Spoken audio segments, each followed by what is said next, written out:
कभी सोचा है कि काम को थोड़ा जल्दी निपटाने का एक छोटा सा शॉर्टकट कितनी बड़ी मुसीबत बन सकता है? आज हम एक ऐसी ही कहानी में चलेंगे। एक ऐसी कहानी जहाँ एक छोटी सी मामूली सी लापरवाही ने पूरे के पूरे मोहल्ले को परेशान कर दिया। और फिर हम देखेंगे कि कैसे उसी मोहल्ले ने मिलकर इस मुसीबत का हल निकाला। जरा इस तस्वीर को देखिए। ईंटों का एक ढेर और उसके बगल में एक रुका हुआ सा रास्ता। ये सिर्फ एक तस्वीर नहीं है, ये सूरत के एक रिहायशी इलाके में शुरू हुई एक बहुत बड़ी प्रॉब्लम का पहला इशारा है। यहीं से हमारी कहानी की शुरुआत होती है। अक्सर ऐसा ही होता है ना, हर बड़ी समस्या की जड़ में एक छोटा सा गलत फैसला होता है। एक ऐसा फैसला जो किसी एक के लिए तो शायद बहुत आसान था, लेकिन उसकी कीमत पूरे समाज को चुकानी पड़ी। तो कहानी शुरू होती है एक कंस्ट्रक्शन ठेकेदार से। उसने सोचा, बिल्डिंग का ये सारा मलबा, मतलब ईंटें, सीमेंट, रेत, ये सब पास के खाली प्लॉट और नाले के किनारे ही फेंक देते हैं। उसकी नज़र में तो वो बस एक खाली जगह थी, कचरा फेंकने के लिए सबसे आसान और बढ़िया जगह।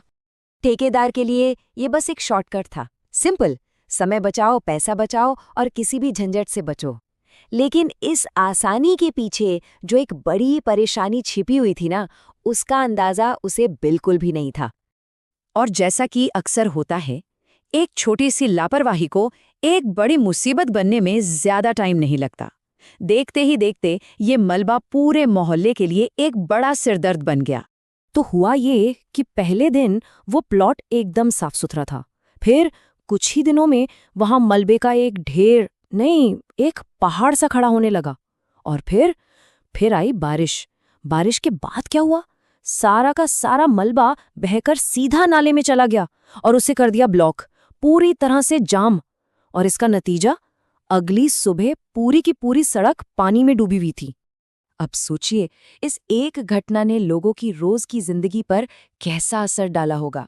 सड़कों पर पैदल चलना तक मुश्किल हो गया था।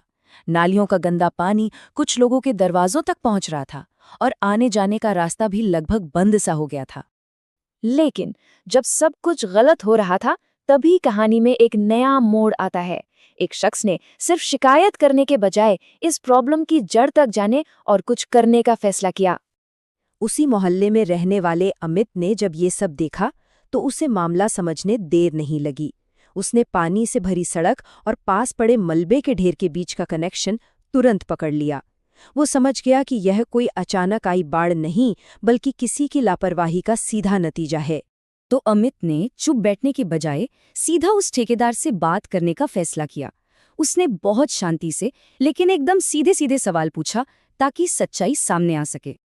और ठेकेदार का ये सीधा साधा जवाब, इसने अमित के शक को यकीन में बदल दिया। अब ये बिल्कुल साफ था कि इस पूरी समस्या का जिम्मेदार आखिर है कौन। पर अब सवाल ये था कि आगे क्या किया जाए। और यहीं से कहानी एक अकेले इंसान से निकलकर पूरे समुदाय की कहानी बन जाती है। ये हिस्सा हमें दिखाता है कि जब लोग एक साथ एकजुट हो जाते हैं, तो बदलाव लाना नामुमकिन नहीं होता। तो देखिए, बदलाव का फॉर्मूला कितना सिंपल था, है ना? बस एक व्यक्ति ने आवाज उठाई। अमित ने जाकर लोगों को समझाया कि देखो, ये जो पानी भरा है ना, इसकी वजह वो कूड़े का ढेर है। फिर क्या, पड़ोसी एक साथ आ गए, एक मीटिंग रखी गई और सबने मिलकर एक फैसला लिया, एक मजबूत फैसला कि अब से कोई भी कंस्ट्रक्शन का मलबा यहाँ वहाँ नहीं फेंका जाएगा, बल्कि सिर्फ उन्हीं जगहों पर जाएगा जो तय की गई हैं। हाँ, ये बदलाव इतना आसान भी नहीं था। शुरू में कुछ ठेकेदारों ने आनाकानी की, लेकिन जब उन्होंने देखा कि पूरा का पूरा मोहल्ला एक साथ खड़ा है, तो उनके पास नियम मानने के अलावा कोई और रास्ता बचा ही नहीं। यही तो होती है कम्युनिटी की एकता की ताकत। तो इस एकजुटता का नतीजा क्या निकला? क्या सच में हालात बदले?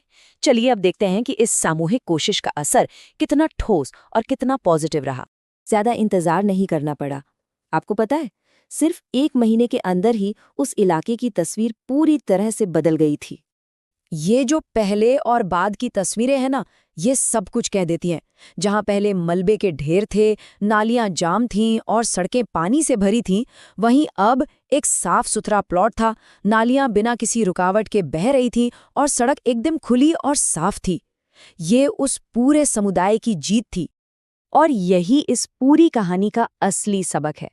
किसी एक व्यक्ति का शॉर्टकट पूरे समाज के लिए एक लंबा और मुश्किल रास्ता बना सकता है। ये कहानी हमें सिखाती है कि अपनी सुविधा और अपनी जिम्मेदारी, इन दोनों के बीच संतुलन बनाना कितना जरूरी है। तो ये कहानी हमें एक सवाल के साथ छोड़ जाती है। अपने आसपास जरा देखिए और सोचिए, ऐसी कौन सी छोटी छोटी परेशानियां हैं जिन्हें अगर सब मिलकर उठाएं तो बहुत आसानी से हल किया जा सकता है, क्योंकि बदलाव की शुरुआत हमेशा एक आवाज से ही होती है। एक कदम विकसित भारत की ओर।